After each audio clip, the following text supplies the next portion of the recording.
Eu quero falar com você, algumas coisas, conversar com você, em cima dessa temática, né? Simplifique.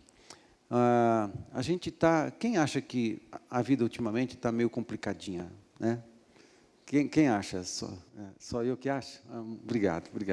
Né? Eu acho também que a vida está meio complicadinha. Eu acho que a gente tem que simplificar. A gente precisa aprender a simplificar a nossa vida e a simplificar as nossas coisas com Deus e com Jesus.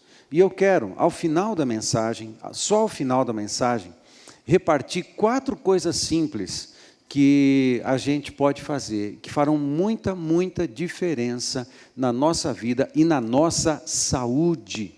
Na nossa vida, na nossa saúde espiritual, na nossa saúde emocional e, consequentemente, na nossa saúde física, ok? Eu quero repartir isso com você mais ao final. Mas antes de chegar nas 4 coisas simples, ou antes de chegar na própria simplificação, eu quero percorrer um ambiente já meio complicado, tá? Então eu convido você a vir comigo, e você precisa vir comigo, nesse ambiente um pouquinho complicado, não apenas do nosso cotidiano, mas esse ambiente complicado, aparentemente complicado, escatológico, que nós estamos vivendo. E eu convido você a abrir a tua Bíblia aí em Mateus capítulo 24. Tem um texto nesse capítulo, que o capítulo 24, o capítulo 25, junto com Marcos capítulo 13 e Lucas capítulo 21, são sessões nesses evangelhos, onde os evangelistas, eles colocaram os sermões escatológicos de Jesus, os sermões proféticos de Jesus. Mateus é o mais organizado dos evangelistas. Lucas também é bem organizado, era médico e também historiador, mas Mateus, ele era um gestor, né? E ele era um administrador, e ele construiu o seu livro, né, o Evangelho de Mateus, com essa sua característica muito bem organizada, de forma que ele colocou algumas das mensagens proféticas de Jesus nesses 2 capítulos. Não são as únicas, há algumas parábolas, né, que estão próximos ali desses 2 capítulos, capítulo 21, 22, 23 também, no tempo do ministério de Jesus em Jerusalém. Mateus escreveu que essas mensagens proféticas de Jesus, ele praticamente pregou na semana da Páscoa em que ele foi crucificado. Então, são mensagens importantes, quase as últimas palavras de Jesus antes da cruz do Calvário, tão importantes quanto aquilo que o evangelista João registrou entre os capítulos 13 e 17, que tudo que está entre o capítulo 13 e 17 foi o que aconteceu na ceia, na quinta-feira de Páscoa, ali com Jesus. Então, há muito conteúdo, né, no Novo Testamento a respeito da última semana, as últimas semanas de Jesus ali antes da cruz. E isso é importante, a gente tem que chamar atenção, isso nos chama atenção para dar atenção, uma atenção especial a esse texto. Em Mateus 24, tem uma porção desse capítulo que Jesus está falando sobre o princípio das dores. E eu quero ler esse texto com você a respeito de coisas que haveriam ainda de acontecer. E eu quero convidar você a acompanhar a leitura que eu vou fazer, a partir do verso 3 até o 14. No Monte das Oliveiras, achava-se Jesus assentado, quando se aproximaram dele os discípulos, em particular, e lhe pediram: dize-nos quando sucederão estas coisas, e que sinal haverá da tua vinda e da consumação do século? E ele lhes respondeu: vede, aí ele começa logo dizendo, vede que ninguém vos engane. Já a primeira coisa que Jesus chama atenção é que os últimos tempos seriam tempos onde o espírito de engano se movimentaria com muita força sobre a terra, ok? O espírito de engano. Vede que ninguém vos engane, porque virão muitos em meu nome, dizendo, eu sou o Cristo, e enganarão a muitos. E certamente ouvireis falar de guerras e rumores de guerras. Vede, não vos assusteis, porque é necessário assim acontecer. Mas ainda não é o fim. Porquanto se levantará nação contra nação, reino contra reino, e haverá fomes e terremotos em vários lugares. Porém, tudo isso é o princípio das dores. Então sereis atribulados e vos matarão. Sereis odiados de todas as nações, por causa do meu nome. Nesse tempo, muitos hão de se escandalizar, trair e odiar uns aos outros. Levantar-se-ão muitos falsos profetas, e enganarão a muitos. E por se multiplicar a iniquidade, o amor se esfriará de quase todos. Aquele, porém, que perseverar até o fim, esse será salvo. E será pregado este evangelho do reino por todo o mundo, para testemunho a todas as nações. Então virá o fim. Eu fiz esse esquema, amados, para tentar simplificar, então, o conteúdo desse texto que acabamos de ler. E eu separei em 12 subtemas, em 12 tópicos, vamos dizer assim, que tem a ver com o conteúdo dessa mensagem, né? Jesus fez uma mensagem de tópicos, e ele foi falando de vários tópicos.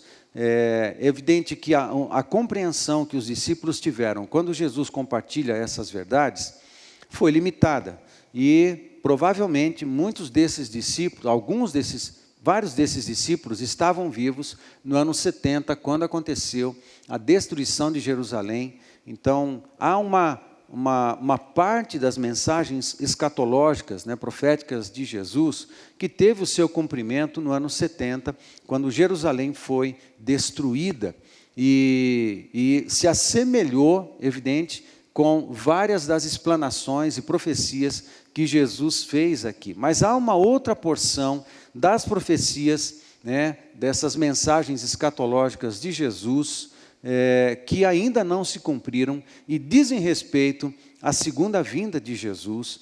Isso tem a ver com a gente, porque a impressão que nós temos no nosso espírito, e também observando os diversos sinais, é que a segunda vinda de Jesus está muito, muito, muito próximo, com grandes chances, eu disse grandes chances de que ele venha ainda na nossa geração. Nós desconfiamos que isso possa, de fato, acontecer. Eu estou tentando tomar cuidado com as palavras que eu estou usando, para não fazer declarações taxativas, porque nós não temos informação de data, o que temos é a palavra de Deus e o jornal. Temos a Bíblia e um jornal, e a gente vai observando o que está acontecendo na história, e assim vamos observando os sinais e comparando com a palavra de Deus, para entender os tempos que nós estamos. E isso a gente deve fazer. Aliás, há um alerta de Jesus para nós observarmos os sinais. Isso ele disse, ele não deu data nem hora, mas ele falou para a gente observar os sinais da história, e isso a gente pode fazer, a gente tem que fazer, porque ele disse para a gente fazer. E eu vou fazer um pouco disso nessa noite, com todo cuidado, mas também tendo responsabilidade quanto também ao fato de que eu não sou um especialista em escatologia.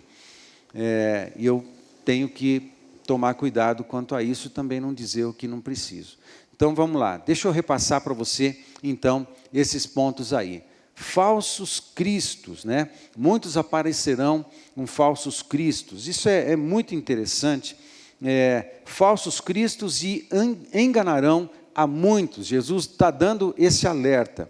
Aí, como que você descobre se alguém é falso Cristo ou não? Você vai para 1 João capítulo 4, verso 3, e diz assim: e todo espírito que não confessa a Jesus não procede de Deus. Pelo contrário, este é o espírito do anticristo, a respeito do qual tendes ouvido que vem e presentemente já está no mundo. O espírito do anticristo já está no mundo. Agora existe a figura do anticristo. O abominável, segundo as expressões do profeta Daniel, né, segundo também o apóstolo Paulo fala em Tessalonicenses, 2 Tessalonicenses, existe o homem da iniquidade, que ele em si será conhecido como o anticristo, mas é a personificação do espírito do anticristo. O que há no mundo desde o primeiro século é a movimentação do espírito de anticristo que se levanta contra Jesus, contra a igreja, contra os cristãos e contra toda a mensagem que levaria as pessoas ao encontro com Jesus. Mas é muito provável, como entendendo que nós estamos bem próximos da segunda vinda de Jesus, então também é provável que este homem, esta pessoa que vai personificar o espírito do anticristo já esteja vivo, já tenha nascido e já esteja se preparando para a sua manifestação, ok? Não dá para falar muita coisa além disso. Vamos seguir. 2 João, verso 7, o texto diz assim: porque muitos enganadores têm saído pelo mundo fora, os quais não confessam Jesus Cristo vindo em carne. Assim é o enganador e o anticristo. Ok?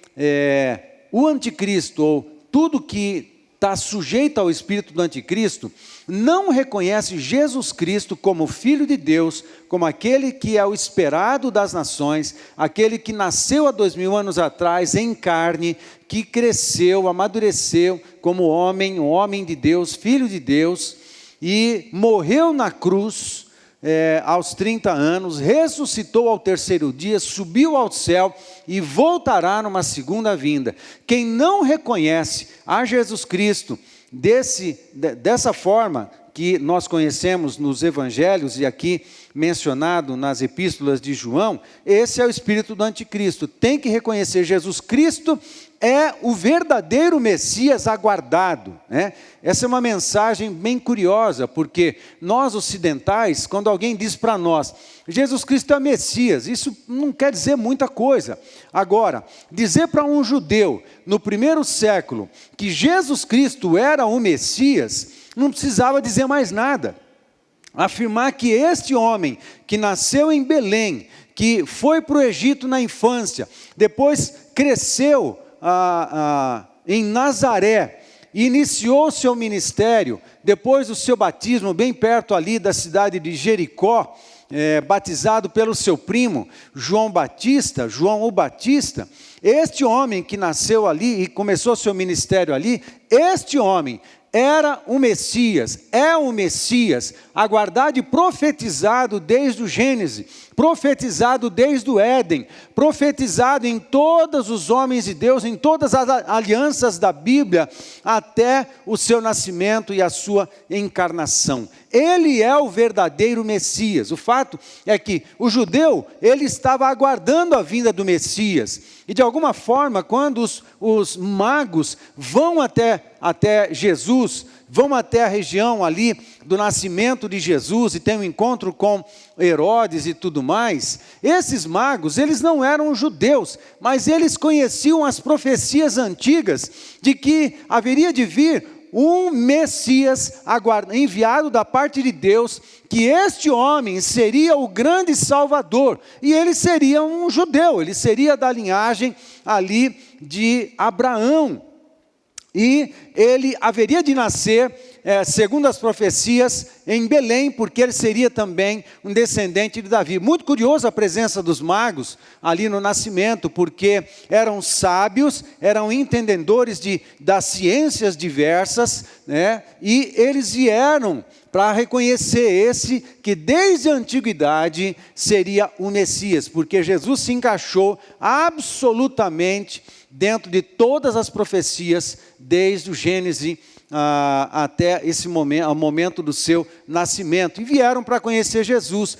Mas quem é esse Messias? O Messias simplesmente é o Salvador, é o segundo Adão, é aquele que cumpriria a vontade plena de Deus, era aquele que nele nós encontraríamos a reconciliação com o Pai, é a pessoa que nele nós encontraríamos perdão de todos os nossos pecados, é a pessoa que nele nós encontraríamos libertação das amarras do diabo, libertação das cadeias da alma associadas ao pecado e à iniquidade, é aquele que manifestaria o Pai, é aquele que revelaria o amor do Pai plenamente, ele em si seria toda a encarnação da glória, a encarnação do amor, a encarnação da graça, a encarnação da misericórdia, a encarnação dos livramentos, a encarnação da esperança, a encarnação da fé, a encarnação da esperança, a encarnação do amor. Ele é a própria salvação, ele é o Deus, o segundo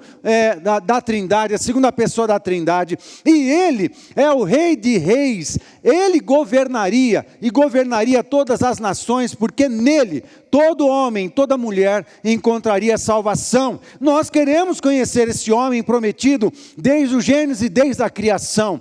E aqueles entendidos das profecias antigas, eles estavam aguardando esse homem. Portanto, uma pregação, um evangelho que era pregado pelos apóstolos e pelas igrejas dentro no meio do povo judeu, era a seguinte mensagem: Jesus Cristo, a qual crucificastes, este, Deus o fez Senhor, ele é o verdadeiro Messias. Ponto final. A grande notícia era essa. A palavra evangelho simplesmente significa a boa notícia que vem de Deus. Qual a notícia? A notícia de salvação. Qual é a notícia então? A notícia de salvação é: Jesus Cristo, Filho de Deus, é o Messias. Essa é a mensagem. Esse é o evangelho, e esse é todo o evangelho. Agora, a gente tende a pensar hoje que evangelho, por exemplo, a gente se chama até de evangélico, né? Essa expressão é nova. Não existia essa expressão. Essa expressão, ela nasceu bem recentemente, no século passado, né? E parece que, com o passar do tempo, a expressão evangélico quase está tomando status de religião, né? E quando você fala sou evangélico, você já pensa num sistema, você pensa num sistema da igreja reformada, de uma igreja cristã não católica, você já pensa em sistema, um sistema que embarca as igrejas históricas e tradicionais da reforma, embarca as igrejas pentecostais do início do século XX, embarca também as comunidades diversas e os neopentecostais, que nasceram de 1970 para cá. Quando você fala evangélicos, parece que é um balaio que tem um monte de gente diferente dentro desse mesmo balaio, e a gente chama de evangélico. É esquisita essa expressão. No Novo Testamento essa expressão é esquisita. No conceito, na mentalidade da reforma de 1517 para cá, 31 de outubro de 1517 para cá, esse conceito é estranho, é esquisito. E é esquisito para nós hoje, tanto que nos últimos 20 anos, alguns pastores, alguns líderes ousaram questionar tal expressão, porque ela poderia corromper de alguma forma a legitimidade da mentalidade do cristianismo. Nós somos cristãos, não há nenhum problema da gente se chamar evangélico hoje, eu me chamo de evangélico, não tem problema, mas o problema é a gente pensar no evangélico apenas como um sistema religioso. Se a gente começar a funcionar nessa vertente, a gente começa a se afastar um pouco do centro. O evangelho é a boa notícia. Qual é a boa notícia que nós temos? A gente não prega o evangélico, a gente não convida as pessoas para serem evangélicos. Não é essa a nossa mensagem. A boa notícia, que a palavra evangelho significa no grego, é uma transliteração do grego para o português, significa literalmente, na tradução, boa notícia, a boa notícia de Deus. A pergunta é: qual é a boa notícia? A boa notícia é: Jesus é Senhor e Salvador. Essa é a nossa mensagem. A nossa mensagem é: Jesus é o Messias. Agora, o ocidental não sabe o que é o Messias. O Messias é esse homem aguardado. Eu disse quando tentei descrever né, que na pessoa de Jesus Cristo, ele condensa todas as coisas, às vezes ele encarna todas essas questões, o perdão, a misericórdia, a graça, ele é o Salvador, ele é o Senhor, ele é o libertador, ele é tudo isso. Isso significa ser o Messias. Nós vivemos nessa verdade, essa boa notícia, nós aceitamos ela para nós e Jesus nos transformou, né? Não foram o evangeliquez que me transformou, não foi a igreja evangélica que me transformou, não. Jesus, Ele é a pessoa que transforma, Ele é a pessoa que nós anunciamos na nossa mensagem. Amém, gente? Eu não estou querendo criar um problema no conceitual com relação a isso. Eu estou pensando, ok? Assim como foi necessário também uma reforma para desconstruir alguns conceitos pela reforma. Às vezes, alguns também estão dizendo que nós estamos num tempo de uma necessidade de uma reforma, né? Na verdade, todo o nosso esforço é para a gente voltar à mentalidade bíblica, a gente sair das caixinhas que às vezes nos aprisionam e voltar sempre para a mentalidade bíblica. Amém, gente?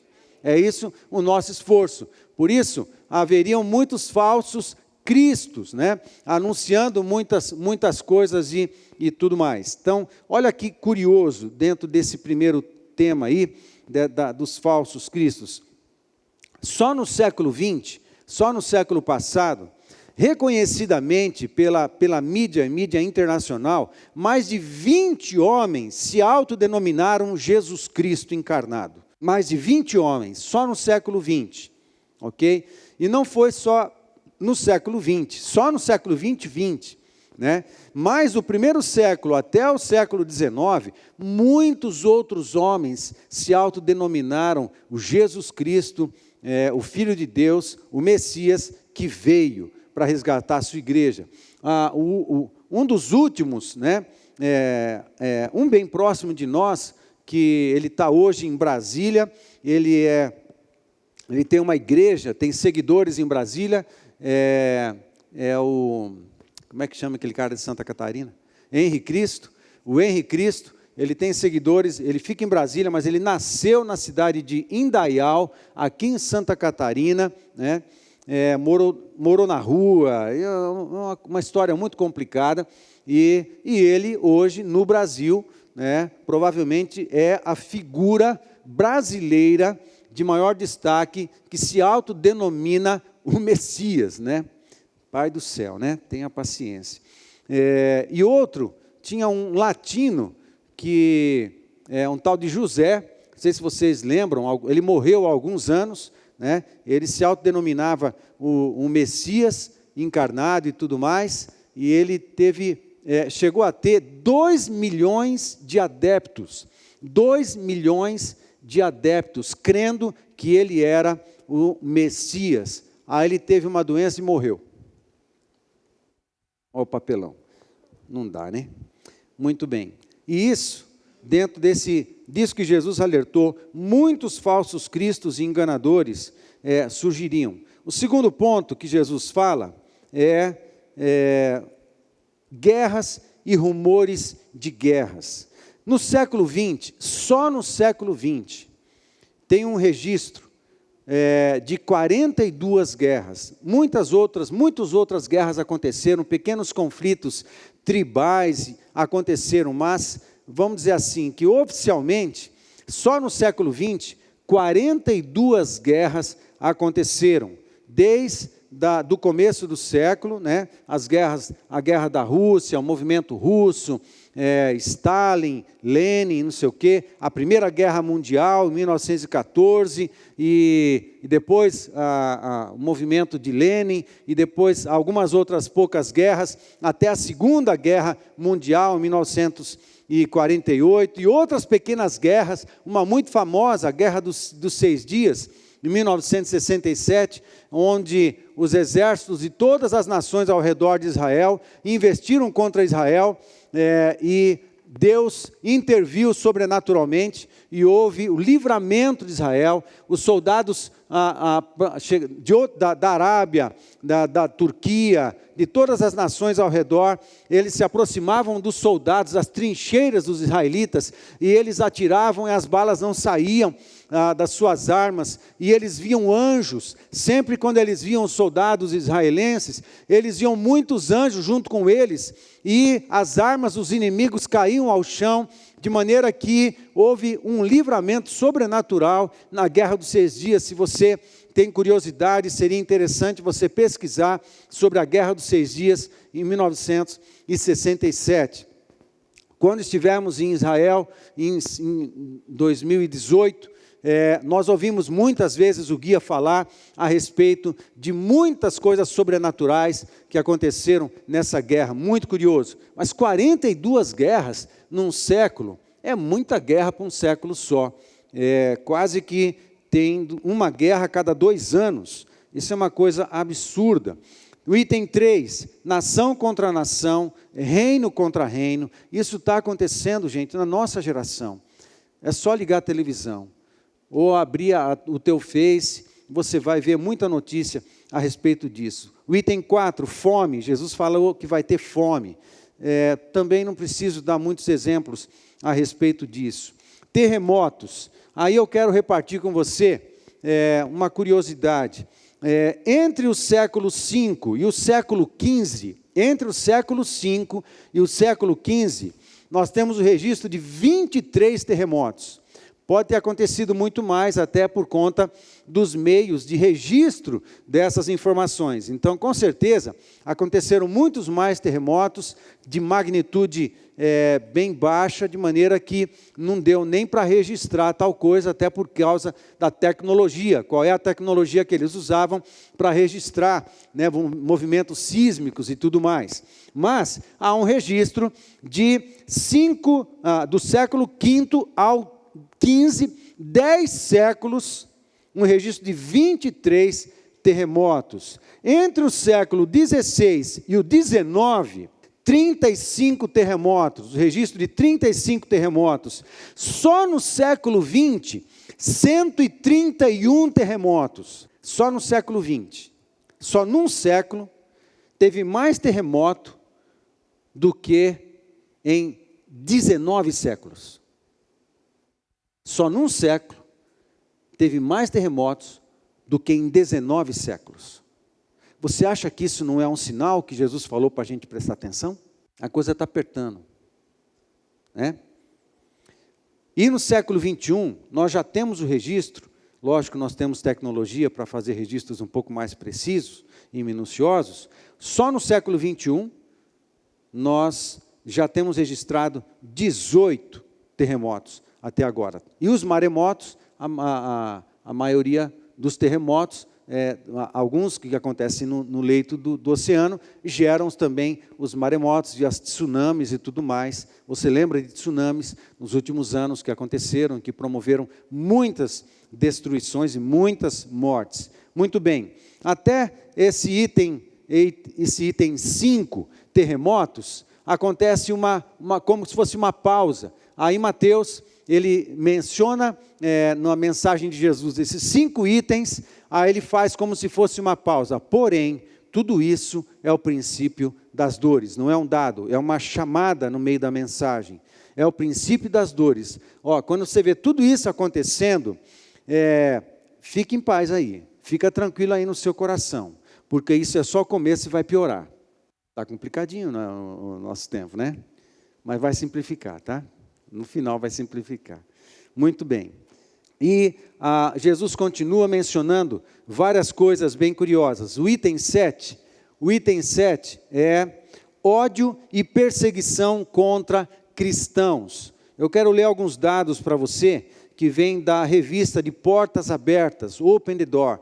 Portas Abertas, quem conhece a missão Portas Abertas, né? Ela trabalha para socorrer a igreja perseguida no mundo. É uma missão que teve nascimento com o irmão André, na década de 60, quando ele colocava Bíblias no seu fusquinha, e ele ia para a janela, para a cortina de ferro, ele entrava na Rússia com um fusquinha cheio de Bíblias, e ele parava na alfândega ali, na divisa entre uma nação e outra, e os soldados obrigavam ele a abrir a porta, o capô do Fusquinha, e quando ele abria a porta do Fusquinha, é um dos registros, isso que está na história do irmão André, nós ouvimos o irmão André pessoalmente, numa das vezes que ele veio para o Brasil, pela CEPAL, e nós tivemos a honra de ouvir pessoalmente o irmão André, que foi o homem que deu nascimento à missão Portas Abertas. Aí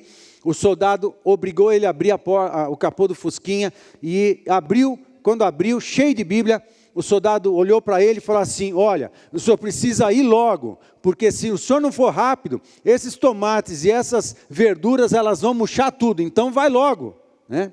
Ele não viu Bíblias, ele viu legumes e folhas, e assim ele, muito obrigado, fecha o Fusquinha, ele foi entregar a Bíblia, e histórias assim, aos montes, daqueles que trabalharam para evangelizar os países da cortina de ferro, os países onde o comunismo estava obrigando e proibiam o evangelho de entrar e tudo mais. Mas acontece perseguição, né? Jesus disse, haveria ódio e perseguição contra os cristãos e contra a igreja. Então deixa eu ler um artigo com alguns dados aqui, que está na revista de Portas Abertas da França, ok?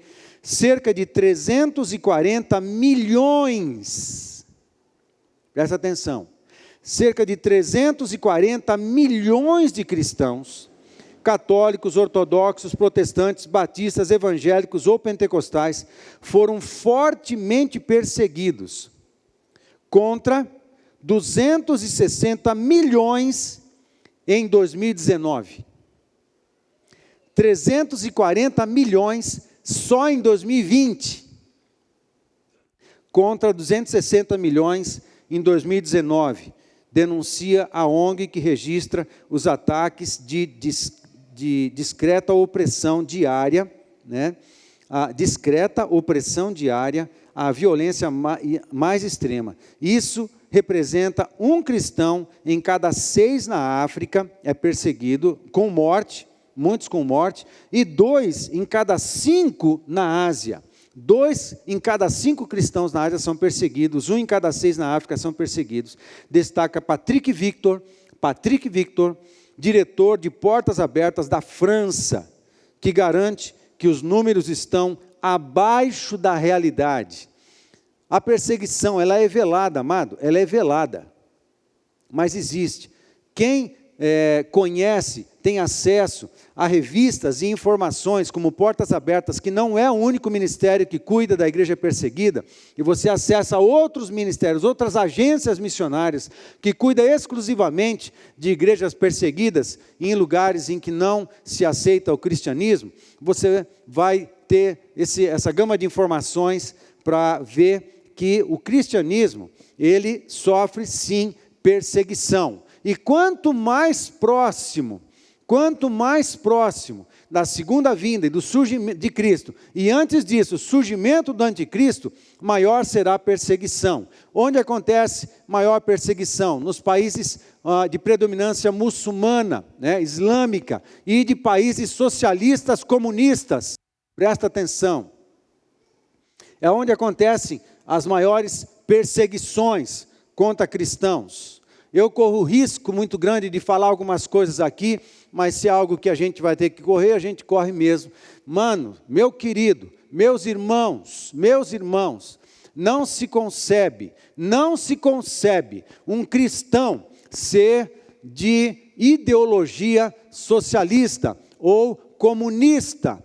Não se concebe por conta de pessoa A, B, 1, 2, não, por causa de ideologia mesmo, por causa de valores, por causa de princípios, que são absolutamente anticristãos, são ateus, todos os valores. Amado, é só você pegar qualquer livro, é você pegar qualquer material na internet e você pesquisar os valores e o conteúdo ideológico de qualquer linha de esquerda ou socialista, todos são ateus. E eles entendem que os cristãos são a pedra no sapato da humanidade que precisa ser jogada fora.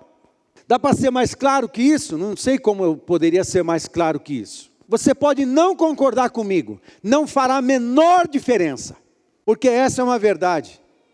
É uma verdade. Se a gente não orar, e se a gente não ficar esperto, e se a gente não continuar pregando o Evangelho, olha, presta atenção que eu não estou falando se politizar, nós já somos devidamente politizados, mas a bandeira que a gente levanta é a bandeira do Evangelho.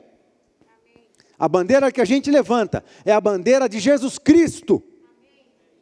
Porque uma nação curada e transformada, amado, esquece, o mundo jaz no maligno. As nações serão restauradas e transformadas só após a segunda vinda de Jesus. Até lá nós pregamos, nós evangelizamos, nós testemunhamos, nós discipulamos, nós adoramos, nós fazemos as coisas complicadas se conseguimos fazer, ou fazemos as coisas mais simples do cristianismo que a gente consegue fazer. Mas a nossa bandeira se chama Jesus Cristo. Jesus Cristo. Ponto final. Por isso a gente luta, por isso a gente morre, por isso a gente vive, por isso a gente proclama, por isso a gente faz o que tem que fazer, vive o que tem que viver, por causa de Jesus. Amém, queridos? É assim que funciona. Porque perseguição tem e vai aumentar. Eu queria te dar uma outra notícia, mas eu não seria honesto para com o tempo que nós vivemos, porque eu tenho um compromisso com a palavra de Deus e com Jesus, de pregar a palavra, inclusive nesses textos que não são agradáveis da gente de compartilhar nem de ouvir. Mas tem uma coisa, que eu ouvi um pastor, Cláudio Duarte, falar outra vez, olha, talvez a igreja entre no seu melhor momento, que é o momento de perseguição. Porque a igreja cresce onde ela é perseguida. Pode matar cristão, cada sangue de cristão vira semente, que nasce num monte de outros cristãos. Você sabe onde hoje no mundo a igreja mais cresce? No Irã. Mensagens também de revistas e agências que trabalham com a igreja perseguida nesses lugares onde acontece perseguição. Há 20 anos atrás, sabe onde era a igreja que mais crescia no mundo? A igreja da China. A igreja clandestina da China. Há 20 anos atrás, isso estava em todas as revistas, em todos os noticiários, você não vê na televisão, você vê nas agências missionárias que produzem informações do campo missionário. Você via há 20 anos atrás, informações das revistas, das diversas agências missionárias que têm espalhado pelo mundo, compartilhando a informação de que há 20 anos atrás, a igreja que mais cresce no mundo é a igreja clandestina da China. Uau! E hoje é a igreja clandestina do Irã. Quem viu um vídeo outro dia de uma igreja de parece que 2.000 pessoas, 5.000 pessoas, 10.000 pessoas no Egito, numa caverna, no Egito, baita caverna. O evangelho vai crescer, gente. A igreja verdadeira não tem medo de perseguição. A igreja verdadeira, a igreja de Jesus Cristo, ela multiplica na perseguição. A gente está clamando muito por avivamento, porque nós precisamos de um grande avivamento de Deus. Amado, estava conversando com a pastora, e a pastora estava me dizendo o que pregar, aí ele estava falando, fala isso, não era nada disso, né? Eu não podia perder essa oportunidade, né? A gente compartilha. A gente estava conversando e a gente estava lembrando o seguinte, que nós somos os trabalhadores da última hora. A proximidade da segunda vinda nos classifica assim, somos os trabalhadores da última hora. Aquele que na parábola de Jesus são contratados no último momento e que vai receber salário igual de todo mundo, porque a última hora vai ser dura. A última hora vai ser dura. Agora tem uma coisa, a parábola que ele contrata trabalhadores para a colheita. Tem colheita na última hora para ser feita. Tem colheita para ser feita na última hora. E a gente vai ser os trabalhadores. Nós já somos os trabalhadores da última hora, eu acredito. Mas vai chegar mais trabalhadores para a última hora, porque tem ainda uma grande colheita de filhos de Deus para nascer, para a gente colher, no nome de Jesus Cristo. Nós temos. É tempo de colheita, porque, amado, a minha vida não está definida se está tudo bem, se está tudo mal. A minha vida está definindo o seguinte: eu sou um proclamador do Evangelho de Jesus Cristo. Eu estou anunciando Jesus como Senhor e como Salvador. Eu vivo para isso ou morro por isso. Amém, gente? É assim que funciona. É assim que funciona. Não adianta a gente falar, está tudo bem quando... Está tudo bem para quem estufa o peito, engrossa a pele, vamos para cima. Vamos fazer o que a gente precisa fazer. Vamos ser firme. Vamos ficar firme nos valores de Cristo. Vamos ficar firme nos valores do Evangelho. Vamos ficar firme nos valores de Deus. Vamos ficar firme no trabalho de fazer novos discípulos. Vamos ficar firme na comunhão com o Senhor. Vamos seguir no nosso chamado. Vamos ficar firme. O dia que chegar a perseguição chegou e a gente não está nem aí, a gente continua pregando. Por isso nós precisamos do fogo. Precisamos do fogo. Gente incendiada por Deus. Amém, gente? Tem sentido isso? Gente incendiada, totalmente incendiada por Deus, que se tiver que ir para uma cadeia, vai fazer uma igreja na cadeia.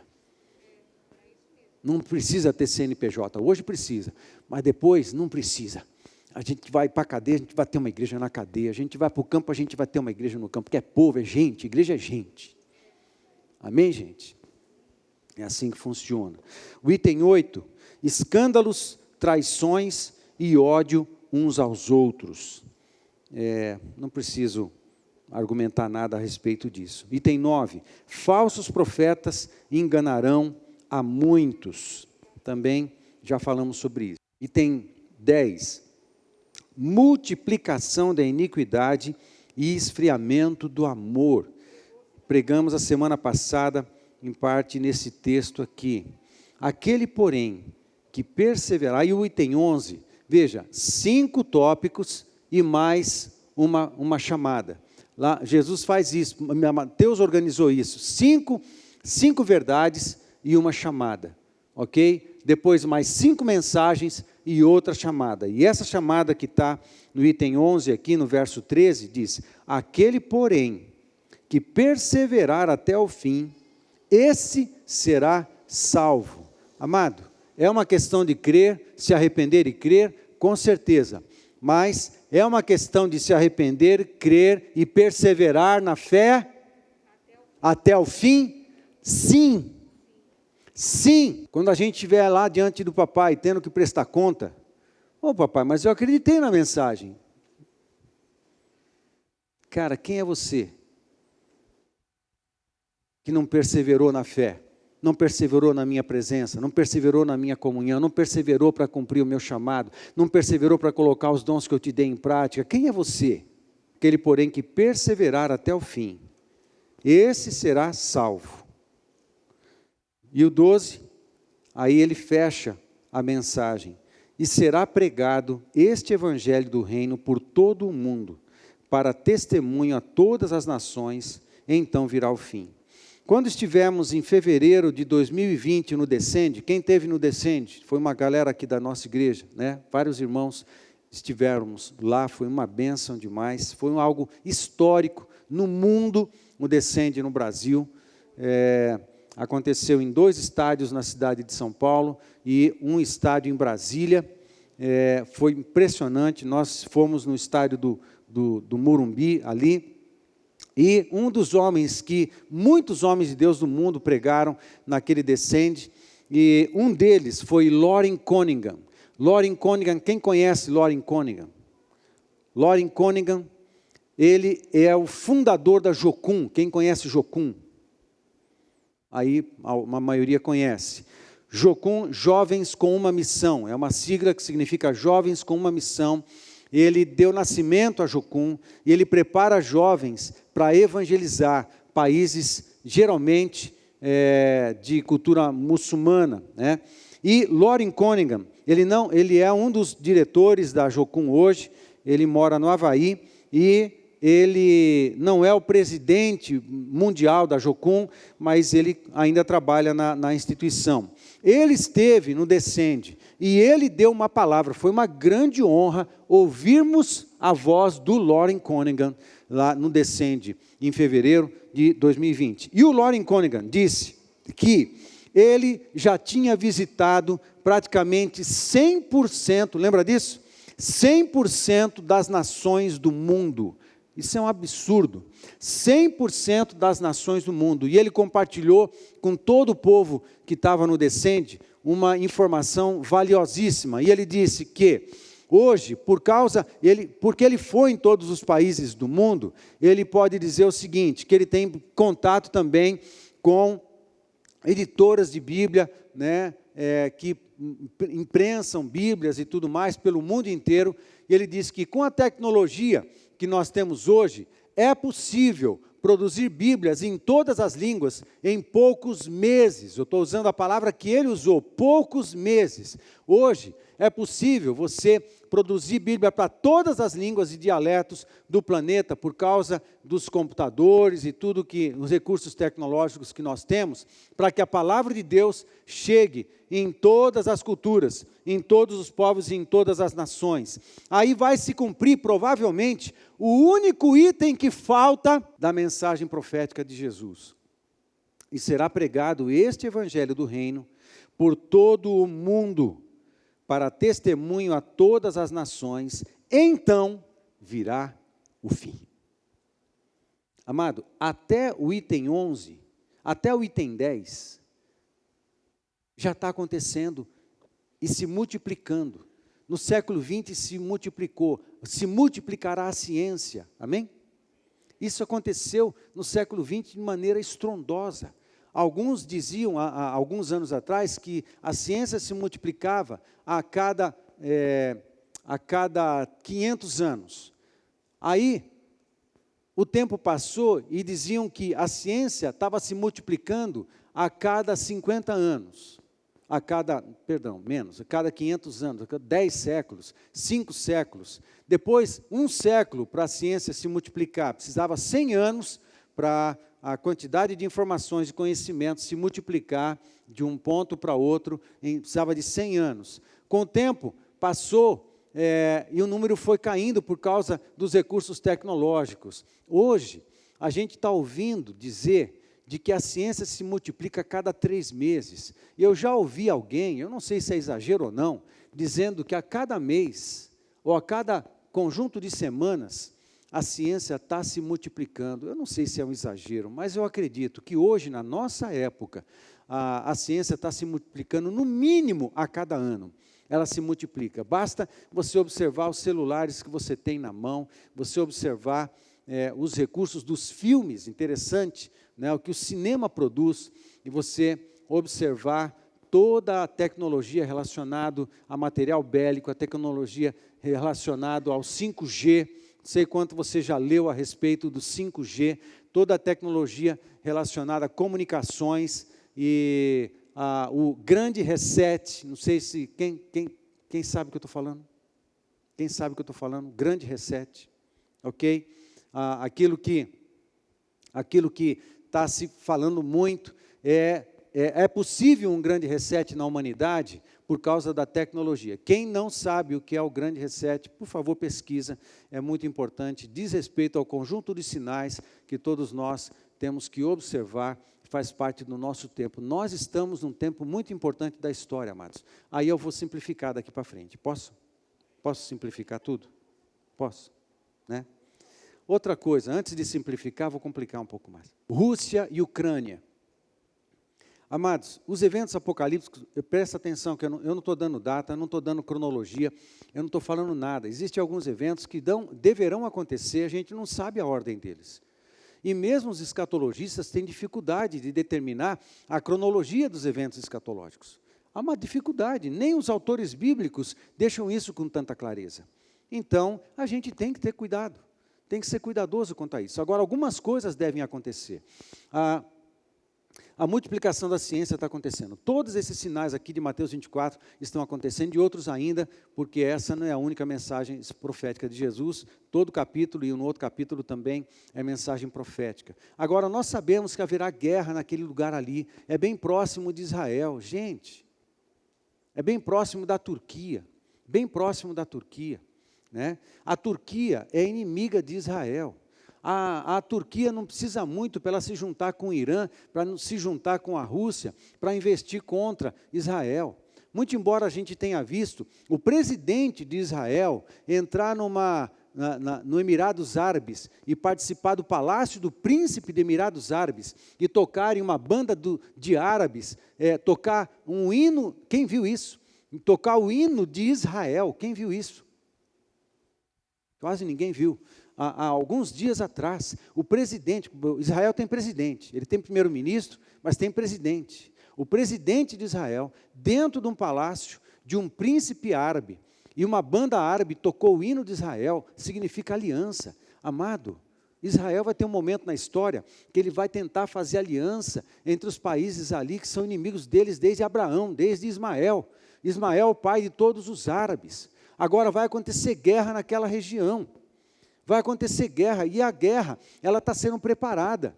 Tudo está sendo preparado. E há um sinal profético no conflito entre Rússia e Ucrânia. Há um símbolo profético nesse negócio.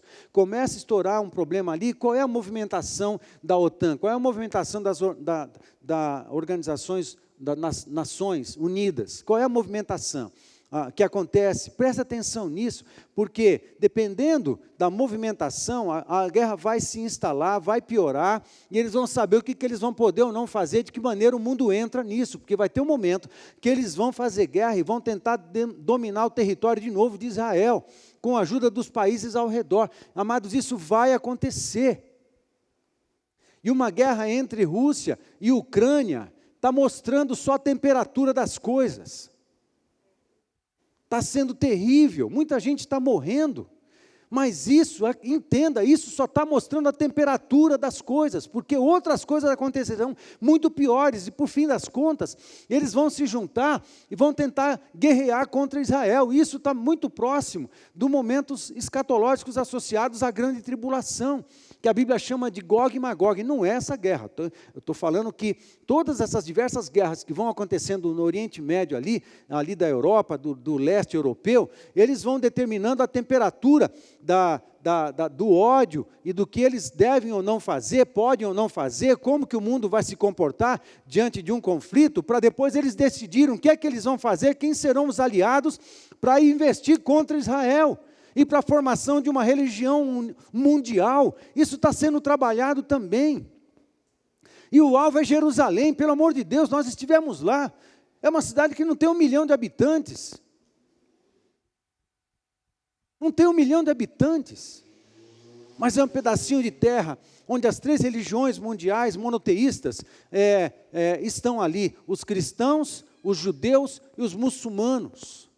Eles vão tentar reconstruir o templo ali em Jerusalém. Vai ter guerra.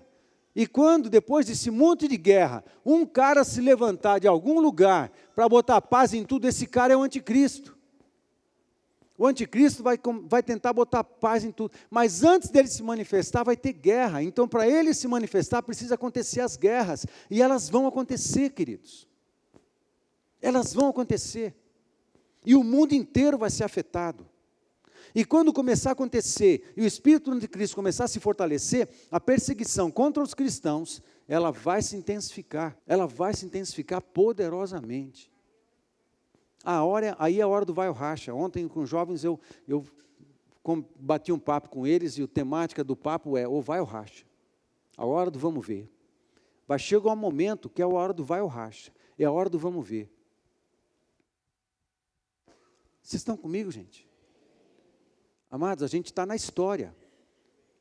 A gente não é refém da história. A gente tem que fazer história. Tem sentido isso?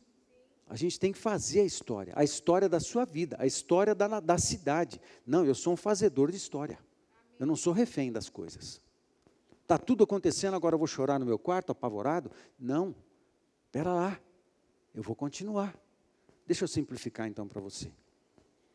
Tá, tudo isso daí. E agora, pastor, o que a gente faz? Tem uma cronologia escatológica? Não, eu não tenho. Então, o que a gente vai fazer? Simplifica. Simplifica. E eu quero falar de 4 coisas simples que nós podemos fazer. Vamos lá. A primeira coisa é 3. Fale comigo, a primeira coisa é 3. Ou são 3, né? Vamos falar de novo, né? Para falar certo? Né? A primeira coisa são 3. Quais são as 3 primeiras coisas? Ok? Amém? Oi, professora. São 3, né? Vamos lá. Eu podia falar um monte de coisas aqui sobre louvor, mas eu quero só ler o Salmo 145 para você. Fique atento. Fique atento ao Salmo 145. Exaltar-te-ei, ó Deus meu e Rei, bendirei o teu nome. Quem escreveu isso aqui foi Davi, em tempo de guerra.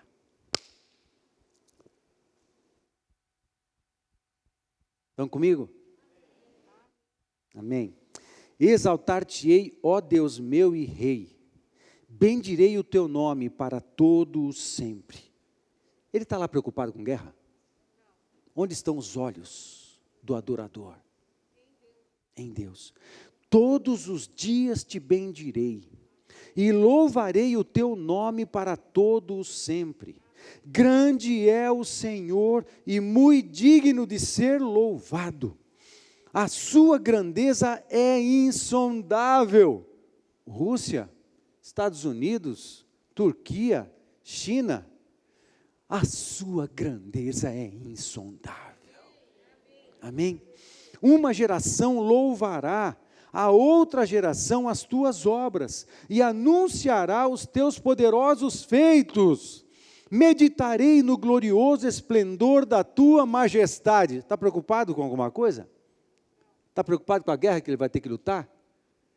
Não. Meditarei no glorioso esplendor da tua majestade e nas tuas maravilhas. Falar-se-á do poder dos teus feitos tremendos, e contarei a tua grandeza, divulgarão a memória de tua muita bondade, e com júbilo celebrarão a tua justiça. Benigno e misericordioso é o Senhor, tardio em irar-se e de grande clemência. O Senhor é bom para todos, e as suas ternas misericórdias permeiam todas as suas obras. Todas as tuas obras te renderão graças, Senhor, e os teus santos te bendirão. Falarão da glória do teu reino e confessarão o teu poder, para que aos filhos dos homens se façam notórios os teus poderosos feitos e a glória da majestade do teu reino. Qual é o nosso reino? É o de Deus. Qual é o nosso rei? É Jesus. Qual é a nossa pátria? Onde está a nossa pátria? É no céu. A gente está aqui de passagem, mas a gente está em missão. A gente está em passagem, mas a gente está em missão. Tem uma missão que precisamos cumprir aqui. Amém? Todas as tuas obras te renderão graças, Senhor, e os teus santos te bendirão, falarão da glória do teu reino e confessarão o teu poder, para que os filhos dos homens se façam notórios os teus poderosos feitos e a glória da majestade do teu reino. O teu reino é o de todos os séculos, e o teu domínio subsiste por todas as gerações. O Senhor é fiel em todas as suas palavras e santo em todas as suas obras. O Senhor sustém os que vacilam e apruma todos os prostrados. Em ti esperam os olhos de todos, e tu, a seu tempo, lhes dás o alimento. Abres a mão e satisfazes de benevolência a todo vivente. Justo é o Senhor em todos os seus caminhos, benigno em todas as suas obras. Perto está o Senhor de todos os que o invocam. Perto está o Senhor de todos os que o invocam, de todos os que o invocam em verdade. Ele acode à vontade dos que o temem, atende-lhes o clamor e o salva. O Senhor guarda a todos os que o amam. O Senhor guarda a todos os que o amam, porém os ímpios serão exterminados. Profira a minha boca louvores ao Senhor, e toda a carne louve o seu santo nome para todo o sempre. Amém? Aleluia! Aleluia! Por isso, a primeira coisa que devemos fazer, que são 3, louve, louve e louve. A segunda coisa que devemos fazer, ame, ame e ame. 1 João 4, de 15 a 21, diz assim: permanecer no amor de Deus. Aquele que confessar que Jesus Cristo é o Filho de Deus, Deus permanece nele, e ele em Deus. E nós conhecemos e cremos no amor que Deus tem por nós. Deus é amor, e aquele que permanece no amor, permanece em Deus, e Deus nele. Nisto é em nós aperfeiçoado o amor, para que no dia do juízo, amém? Quem é que vai estar pronto no dia do juízo? Aquele que ama, aquele que permanece no amor. Permanece no amor de Deus, ama a Deus e ama pessoas. Amém? Para que no dia do juízo mantenhamos confiança, pois segundo Ele é, também nós somos neste mundo. Segundo Ele é, também nós somos neste mundo, filhos de Deus e missionários. Filhos de Deus e missionários. Amém? Assim, segundo Ele é, também nós somos nesse mundo. No amor não existe medo.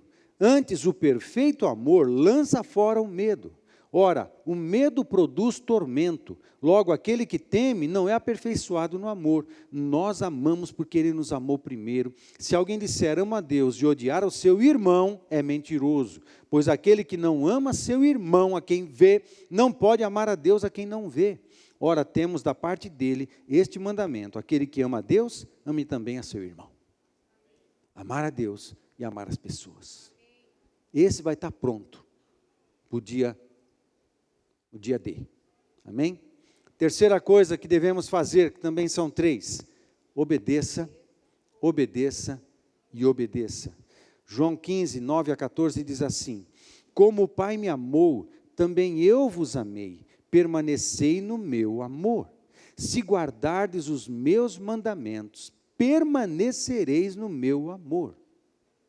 Se guardardes os meus mandamentos, permanecereis no meu amor.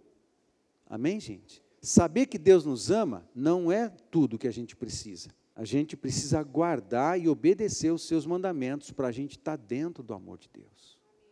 Usufruir plenamente do amor de Deus. Usufruir do amor. Saber que Ele nos ama é uma coisa. Agora, usufruir plenamente do seu amor é outra coisa. Amém?